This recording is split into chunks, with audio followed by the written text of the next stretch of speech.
BLT yang masih ada di kantong Pak Jokowi disiram di Jakarta itu kayak masukin garam di air laut aja. Nggak ada poin lagi, karena Jakarta itu melihat dengan kacamata kritis, Jokowi itu udah selesai. Ngapain jadi presiden gagal, mau ikut-ikut cawe-cawe di Jakarta. Itu anak muda berpikirnya begitu. Karena itu 2 hari ini kan Pak Jokowi menghindar dari Jakarta. Mungkin dianggap udah ini Pak, bukan lagi blue chip itu, dia cut loss saja dah. Cut loss saja. Lalu dia pergi ke Jawa Tengah untuk memastikan Jawa Tengah. Jadi kelihatannya memang Jakarta jadi ukuran selesai apa tidak dinasti Jokowi. Begitu Anies masuk, limpahan gairah muncul lagi tuh. Dulu dapat sensasi dari adanya Anies, dapat sensasi juga Pramono, karena dianggap bahwa Anies kan tadinya tidak searah secara ideologis dengan PDIP kan. Ya, bagus. Tetapi teori saya adalah orang tahu bahwa Anies dan PDIP tidak di dalam arah ideologi yang sama. Itu tetap ada watak keislaman pada Anies, sementara PDIP itu sangat sukarelawan nasionalis.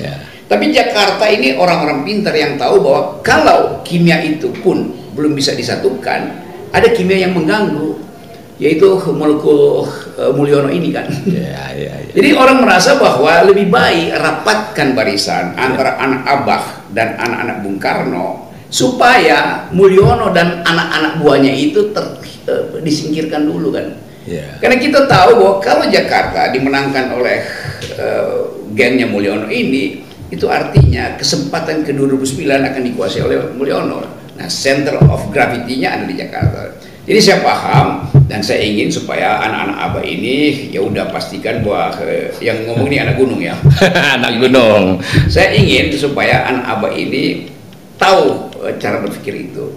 Jadi nggak perlu terlalu baper, karena kita anak Abah dan anak Medan juga itu. Kalau anak Medan yes, Blok Medan no. Nah, bagus.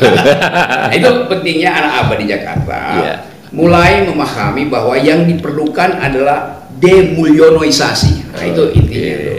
Kita atau saya ingin lihat dalam 2 hari ini, saya kira Anies adalah faktor di situ. Dan kegiatan yang dilakukan oleh Anies sama aja waktu dia kampanye kemarin itu mendorong supaya ada Jakarta yang berpikir, terutama anak-anak muda yang berpikir tentang masa depan. Nah, masa depan anak muda ini terhalang oleh masa depan anak presiden.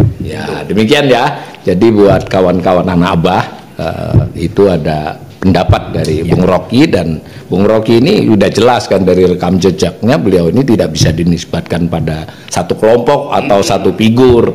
Dengan Anies pun dia berkali-kali juga mengkritiskan. Tapi yang jelas, saya tidak ingin satu orang itu masih jauh. Nah, jadi message-nya jelas ya. Jadi buat kawan-kawan anak Abah yang saya hormati, saya cintai, kita benar-benar harus memenangkan 03 di Jakarta ini.